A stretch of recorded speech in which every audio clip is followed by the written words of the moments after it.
अथ शाकम्भरी अष्टकम्। शक्तिशाम्भव विश्वरूप महिमा माङ्गल्यमुक्तामणिः। घण्टां शूलमसिं लिपिं च ददतीं दक्षैश्चतुर्भिः करैः। वामैर्बाहुभिरर्घ्यशेषभरितं पात्रं च शीर्षं तथा चक्रं केटकमन्धकारिदयिता त्रैलोक्यमाता शिवा। देवी दिव्यसरोजपादयुगले मञ्जुक्वणन्नो पुरा। सिंहारूढकलेवरा भगवती व्याघ्राम्बरा वेष्टिता। वैडूर्यादिमहार्घ्यरत्नविलसन्नक्षत्रमालोज्ज्वला।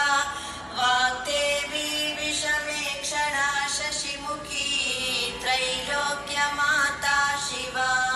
ब्रह्माणी च कपालिनी सुयुवती रौद्री त्रिशूला।